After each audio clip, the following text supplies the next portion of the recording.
Welcome to Dr. Lottie's Science with Soul. I'm Dr. Lottie and the host of this podcast. Today, I am really excited to introduce Kamini Desai. And Kamini Desai, she is the author of Yoga Nidra, The Art of Transformational Sleep, as well as Life Lessons, Love Lessons. And she is the developer of the app I AM Yoga Nidra app. For the past 30 years, Kamini has created a unique body of teachings combining ancient yogic wisdom with science and psychology. Considered an expert in the science of yoga therapy, yoga nidra, and artful living, her practical and accessible teaching style has been welcomed worldwide. Kamini's corporate clients have included Bahamas Princess Resorts, Kellogg's, KEDS, SONY, and Mars Confectionary, among others. Kamini Desai PhD is the daughter of one of the original yoga masters to pioneer yoga practice in the West in the 1960s. In 2013, she was awarded the title Yogeshwari in recognition for her keen ability to bring ancient illumination to the genuine challenges of the human experience. To learn more about Kamini Desai, visit kaminidesai.com or iameducation.org. So welcome, Kamini. It's such an honor to have you as a guest today. Thank you. I'm so excited to be here. So you were awarded the title Yogeshwari. So correct me if I don't say that correctly.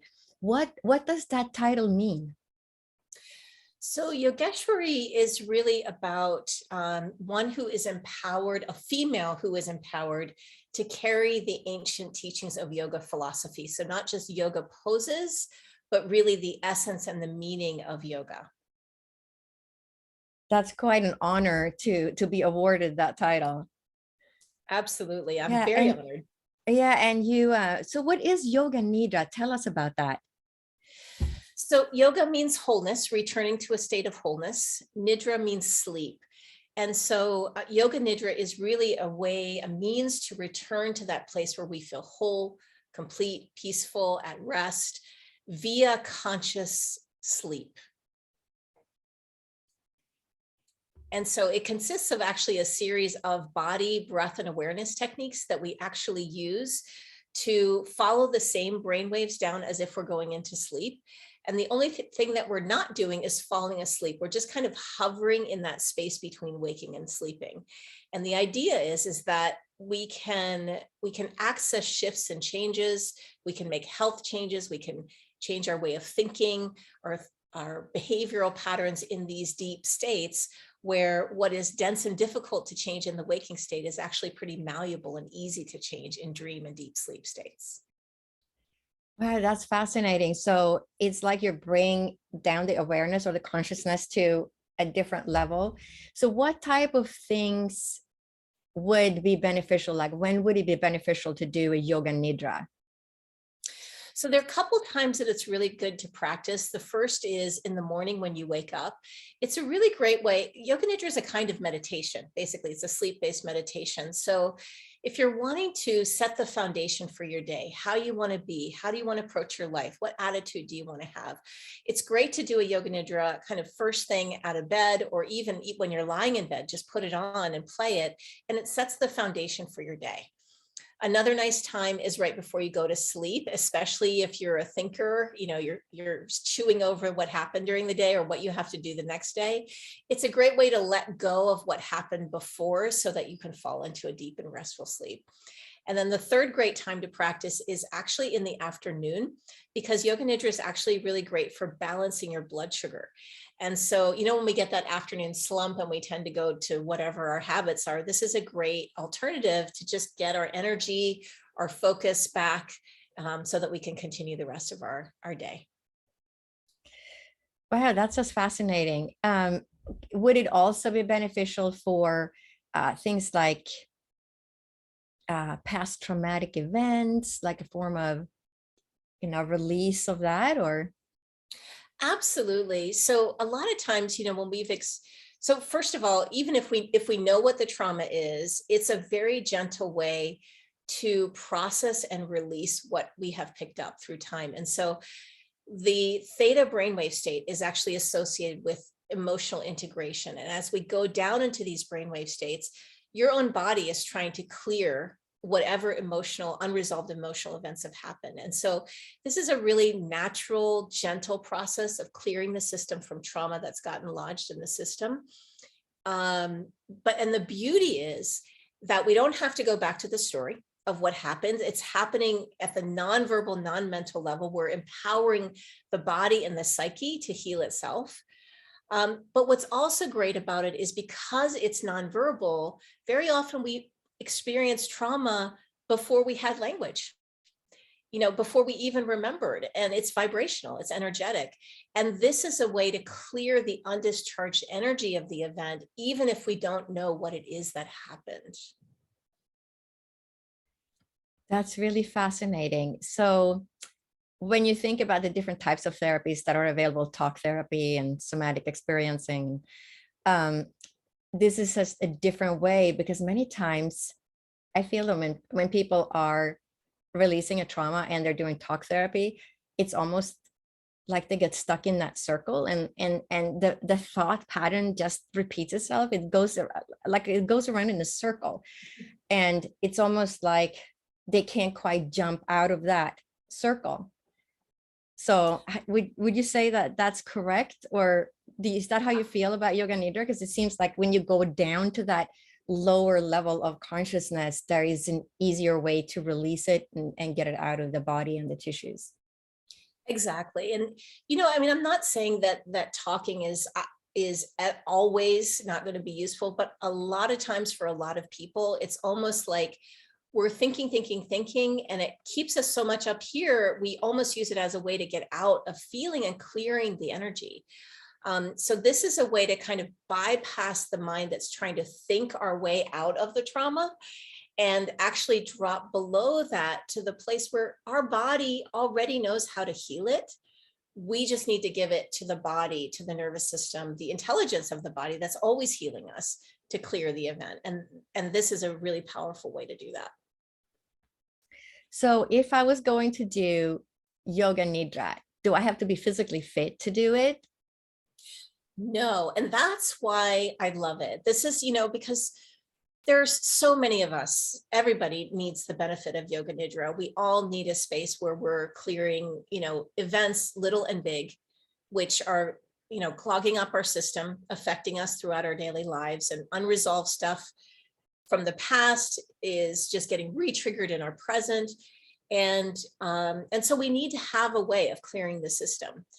And the beauty of, a lot of people will say, well, I know I need to do yoga, but they deselect themselves because they're like, well, I can't touch my toes. I can't wear the outfit. I don't want to show people that I can't do certain poses, whatever it is, we feel self-conscious. But with Yoga Nidra, actually, the hardest thing that you will have to do is lie down and not fall asleep. And even if you do fall asleep, because a lot of people do, because they need it, they're exhausted, they will still get many of the benefits. So you get the benefit of the wholeness, the clearing, without all the thresholds that we often put up. That sounds great. So how is Yoga Nidra different than just a guided relaxation? Is there something different that happens in the brain, or? Yes. So Yoga Nidra really is a type of meditation. I would say it's meditation made easy. And essentially what's happening during Yoga Nidra is that the right and left halves of the brain are working in unison. We're really seeing unification, a state of oneness that is occurring not just on the spiritual level, it's actually occurring at the physical level that we could see in a PET scan. So the body is operating, right, left half brains are operating in synchronicity. And also what you'll see that's really interesting in PET scans is that it shows a high degree of concentration and deep relaxation at the same time. And so the researchers who've looked at this, what they see is that according to the technique that's being done, certain areas of the brain will light up in sequential order according to the technique. And what this indicates to them is that there is a high degree of concentration, which really until this study, it wasn't believed that one could be that relaxed and that concentrated at the same time. So that's going to be the main difference between typical relaxation and yoga nidra, is that relaxation, concentration, combined element that you're going to get. That's really fascinating. So I know that there are frequencies that we can use. There are, different types of meditation, like Hemi-Sync, the Monroe Institute, and there are meditations you can listen to, and those frequencies that they embed in this music synchronizes the left and the right hemisphere. But you're saying we can just do it without listening to those binaural beats or to synchronize it. It is just through that meditation.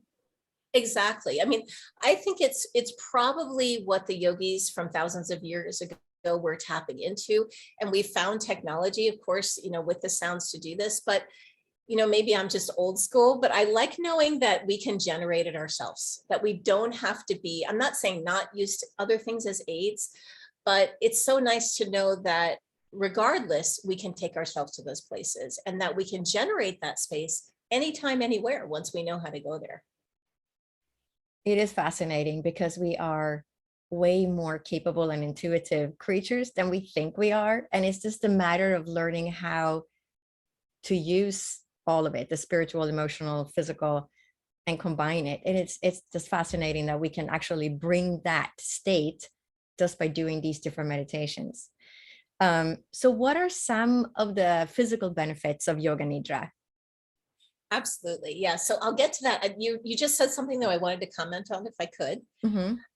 You were saying how, we can consciously go to these states to create changes. And this is what I see that's so unique about Yoga Nidra and meditation is in Yoga Nidra, we're most of the time when we're trying to make changes, we do it from the conscious state. Right? I'm awake and I'm going to try to make changes. So we're efforting, we're struggling, I'm not going to eat so many cookies. And we try to make all the changes that we're trying to make from what I think of as first gear, waking state. But really what Yoga Nidra is pointing to is that we don't have to rely on the waking state only to make these kinds of changes. There's a second and third gear. There's the dream state. There's a deep sleep state.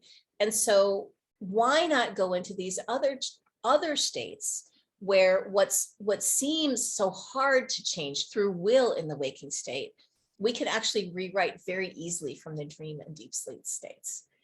So I just wanted to comment because you just inspired me. Yeah, no, that is fascinating. So in terms of the physical benefit, what kind of physical benefits would you see from doing Yoga Nidra? So there's a lot. I would say that the very first and maybe most important one from our times is its ability to increase our resilience and dampen the stress response. And this is big for a lot of people because in the world today, a lot of people are on, sensory overload. Our amygdalas, our threat perceiver, is the one that's running the show. And we can see how people are reacting to each other all over the place. And so actually what Yoga Nidra does is it strengthens what's called our executive function, which makes us more and more capable of hearing what the threat perceiver, the amygdala, has to say, and still being able to choose our response. How do I want to respond to this situation? What do I actually want to say that adds to the people, the situations, the country, my culture around me? And that's so huge in these times. It also dampens our stress response. So it takes more to trigger a stress response within us. And people just say, like, I just do Yoga Nidra. I didn't plan to be any more relaxed. And I just find that things trigger me less, right? So it's one of its great beauties. Another is the increase in alpha brainwave activity, just overall, which means that it's going to increase your focus, your learning. When you're working during the day, you'll be calm but focused. And then at night, increased alpha brainwave activity is actually what helps us fall asleep. So when people have insomnia or struggling with sleeping, it's usually because they've got too much coffee, too much beta brainwave, anxiety brainwave state.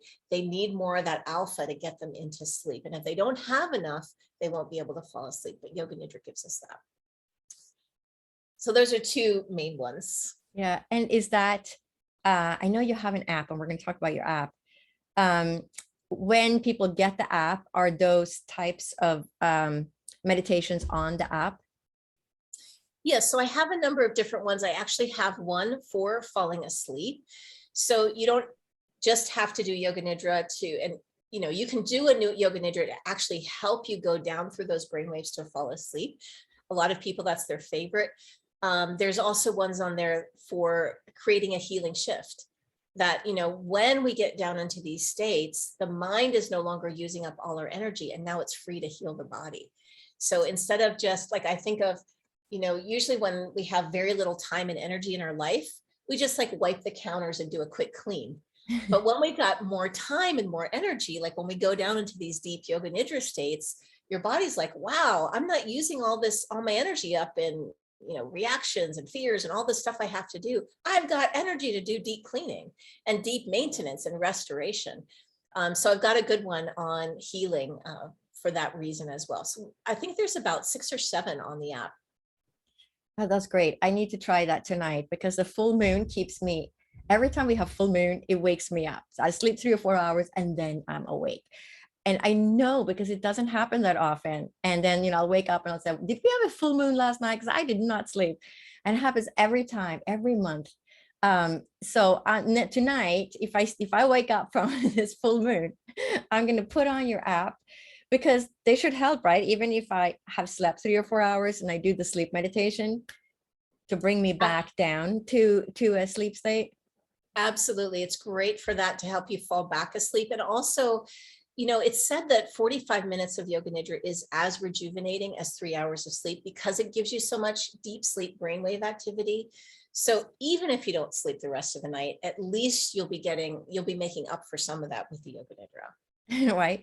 Definitely getting that app as soon as I get off. It'll be downloaded. So what are the mental and emotional benefits? So there are a number of them. I can go scientific, but the first one that's coming to my mind is that people report this gap, that space to take a breath. So I think a lot of us have heard about the amygdala hijack, that when that threat perceiver takes over, we can't think rationally, we can't choose our responses, etc.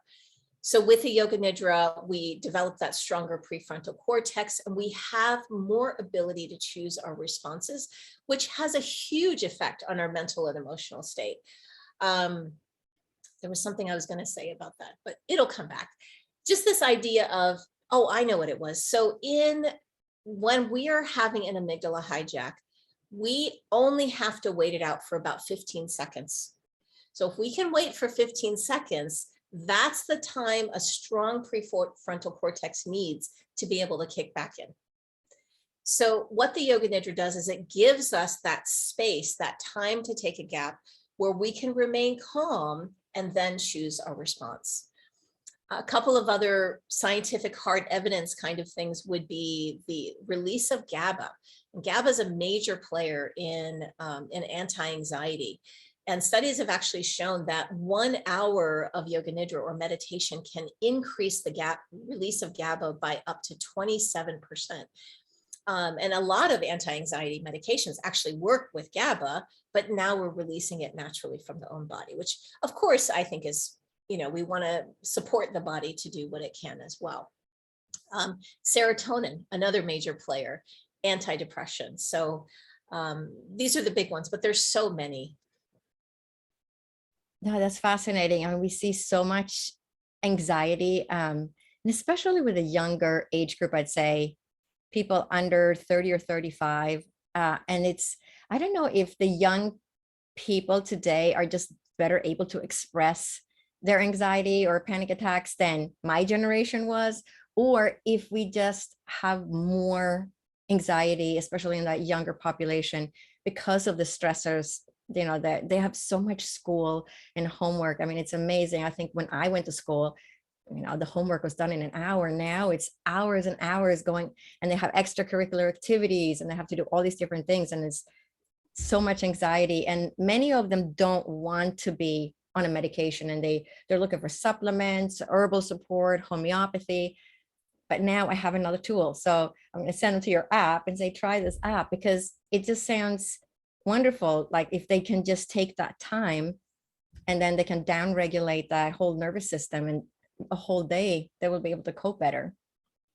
Absolutely. So well said. And, what I was also thinking has actually been shown that people like the younger generation is much more affected by what's going on in the world than even adults are. So on top of everything that you mentioned, add on to it everything that's going on into the world. And there's this feeling of worry, or like it's all on my shoulders. It's on me. What can I do about it? And it's a very caring generation combined with a feeling of powerlessness.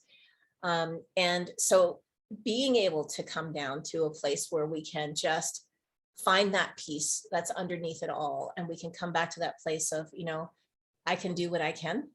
I can hold that place of peace within myself. And that is the beginning of all the change that happens. What is the age you would say somebody could start doing Yoga Nidra? Good question. And actually, I'm going to say that there is no age that's too young. So I've had moms do it prenatally, pre-birth. And the reason is because from the yogic point of view, it's creating a vibrational frequency. So the words are not necessary to understand. It's the frequency that we want the child to carry, to have a sense of. And so in yoga, we talk about the chitta. The chitta is the individualized consciousness, and it's not made up of memories. It's that those memories create vibrations, and those vibrations are an emanation from us.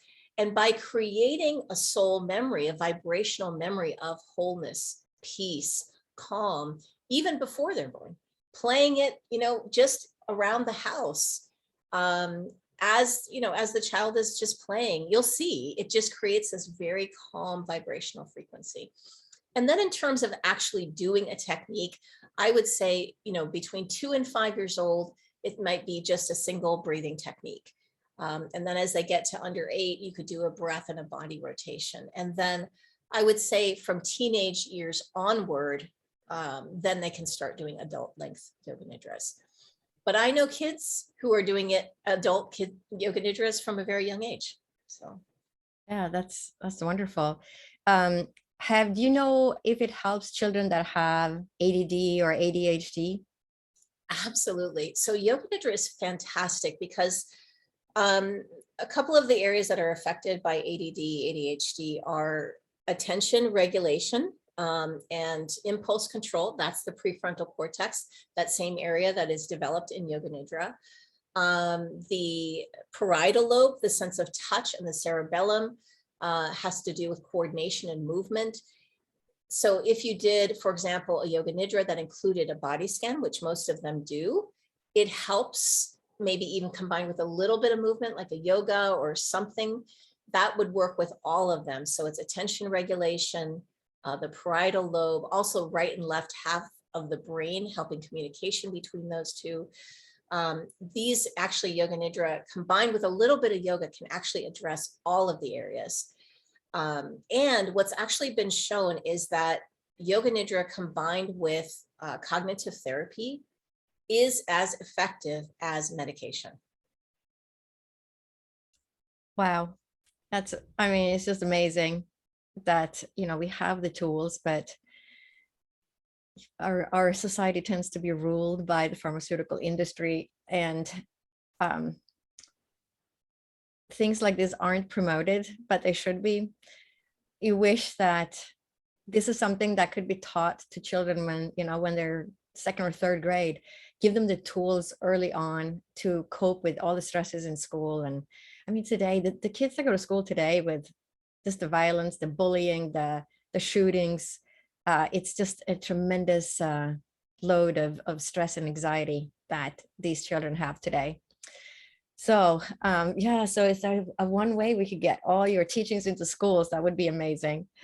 We should just send it out to all the teachers out there and have them learn about it. How is intention used in yoga nidra? So intention is kind of based on that idea of, do we want to work from first gear only, the waking state, or do we want to actually create shifts from second and third gear? And, I think we've all struggled with habits or thinking patterns that we want to change from the waking state. And, we tell ourselves, I love myself, I love myself, I love myself. But if we haven't changed the root at the core of our consciousness where it resides, you can tell yourself till the cows come home, I love myself, but the deeper part of us hasn't shifted. So it's going to be like, no, you don't. Yes, I do. No, I don't. No, you don't. And in the end, the one who usually ends up winning is the one who's speaking from the deeper core of our consciousness. And so what Yoga Nidra really enables us to do as we go down through these series of body, breath, and awareness techniques down to those same brainwaves as in sleep, but not sleeping, in those places, we're getting access to where these core beliefs, these core habits live.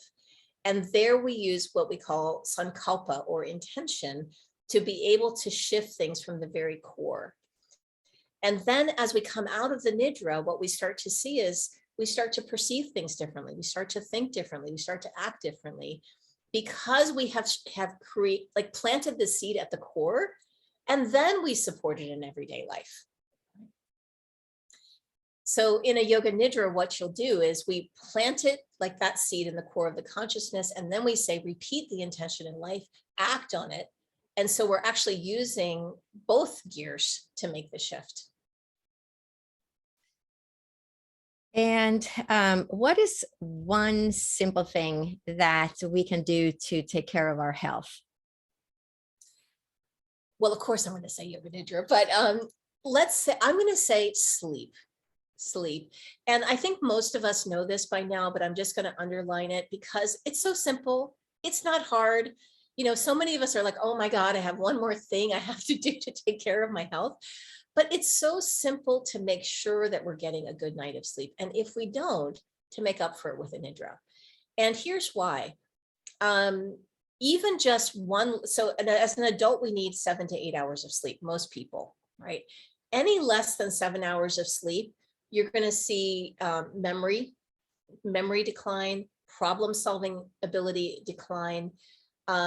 Even an hour less of sleep is associated with greater risk of cardiovascular, like calcification, artery calcification, greater risk of diabetes.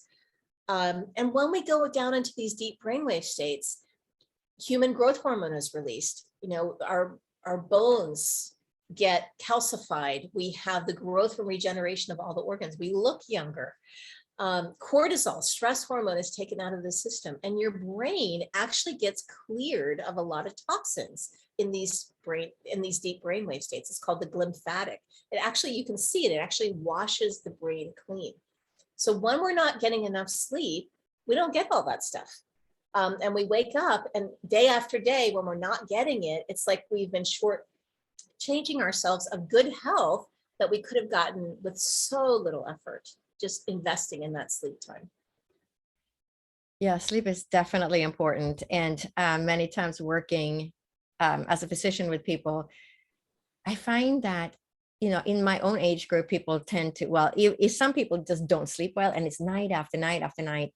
And, with many times that's related to the hormone balance, especially if it's a woman and she's in menopause and her hormones have just dropped so low. And many times it's the progesterone that's really low, and just by supplementing that, you can bring that back up. But the younger population, I find that they're just so busy that they just don't get enough sleep. They sleep, 5 hours, 6 hours. And, I keep telling them you need like 8 hours or 9 hours. But they're just so busy that Exactly. they feel like they don't have time. It's just a matter of teaching them to take the time. And Exactly. but I just love that you have this app, because it makes it easy and accessible for people to do, to do a Yoga Nidra. So you've been teaching for many, many years. And what have you found to be the most effective when working with people? Well, to me, it really is the Yoga Nidra. That's why I focus on it. Everybody's in, nobody's out. And even whether you believe in yoga or esoteric stuff or not, you're just lying down and you're being guided through breath and body awareness. It's nothing crazy or scary. And so I feel like it's so effective. And with a lot of people, like, for example, they know that with seated meditation, they should be doing it. It's good for them, but they struggle with it. And we spend more time watching the clock than watching our thoughts. And then people give up. They'll say, oh, well, I tried it and I couldn't do it. But with Yoga Nidra, because it's based on something that your body already knows how to do, fall asleep. And if it's forgotten, we can reteach with that. It's easy to go to these spaces. And so we can induce this parasympathetic relaxation response very quickly, very easily. And better than anyone, 80% of doctors' visits are stress related. And if we can basically turn off the stress response by turning on the parasympathetic relaxation response. So we don't have to fight the stress, just turn on the relaxation. And that automatically kind of rebalances what we have. So I'm going to say that this is my baseline, my go-to, because I see it's easy. Everybody can do it. Most people come out of a Nidra from the first time going, wow, I actually got really relaxed. So you work with people, you do workshops. Do you have any workshops coming up? I do. I actually have a Yoga Nidra training coming up in Florida. It's going to be in person. It's been online for a long time since COVID, but now we're coming back in person at Canterbury Retreat Center in just outside of Orlando, Florida. So anybody wants to come, definitely come join. And do you have to be a yoga teacher, or is it open for anybody? Open for anybody. Absolutely. Oh, that's wonderful. And when is that happening? That is happening at the end of July, starting July 27th, I believe it is.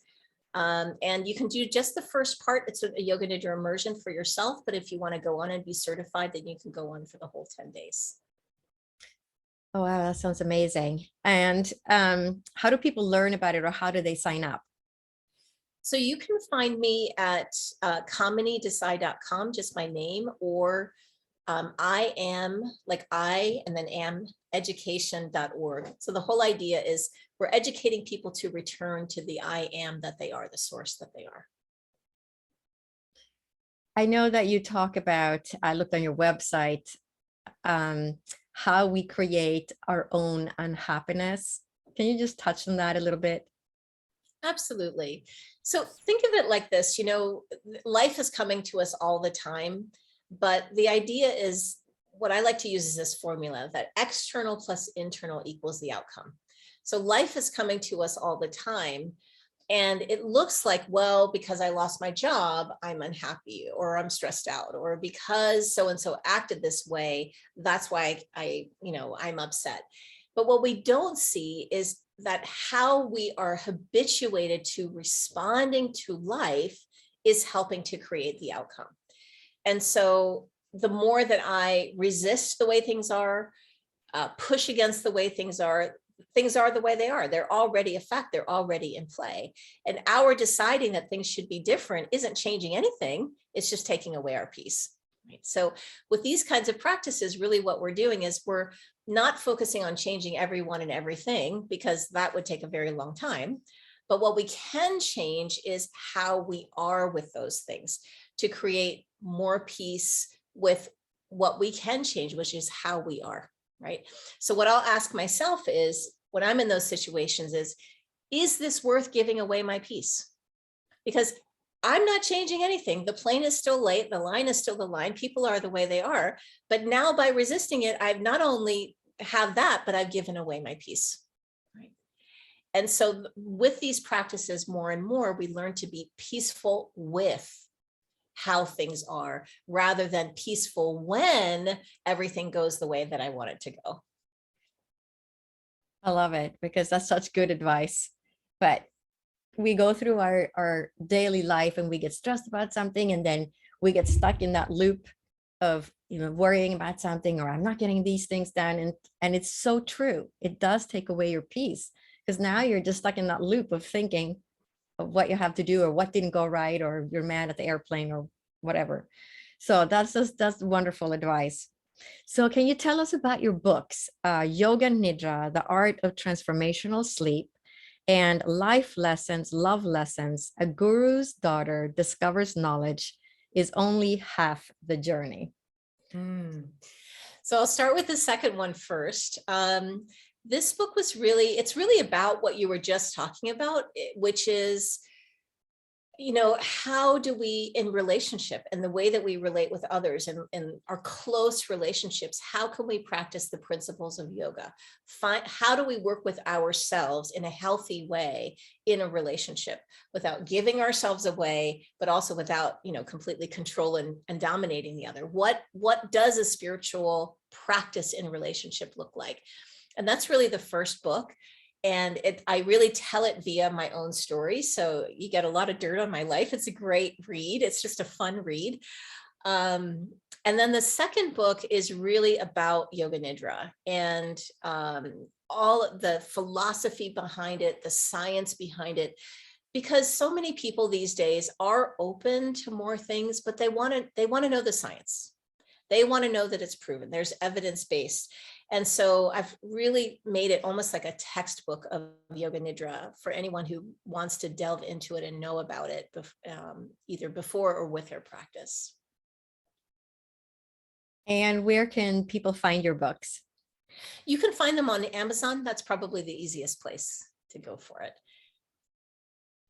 And how can people learn more about you? You can find me all kinds of places. I've got a YouTube page under I Am Education. Again, I AM Education.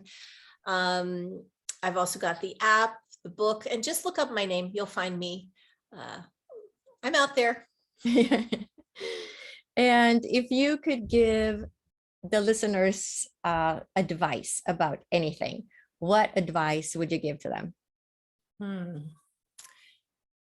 I would say that, very often we're looking at how we could be, how we should be, how we want to be, and always comparing it to where we're not.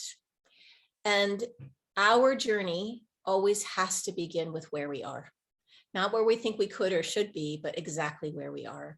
And the moment that we can say, okay, I'm going to let go of the could, the should, the would, whatever, and just come back to where am I now? And can I relax with where I am now? Can I be at peace with that? Can I let go of the judgment? And then all that energy that goes from judgment is now freed to actually begin where we are. That is just wonderful advice. And for people who are going to go look at your website, I'm going to put them in the podcast notes. So it's kaminidesai.com and iameducation.org. So just go to the notes and you can click on the links and go straight to her website. And your app is available through your website as well, right? You can, or just go to your app store and type in my name, Kamini Desai, or I Am Education, and you'll find it. Okay. So I want to thank you so much, Kamini, that you've taken the time to be on the podcast today and share all your knowledge with the listeners. Thank you. Thank you so much for having me.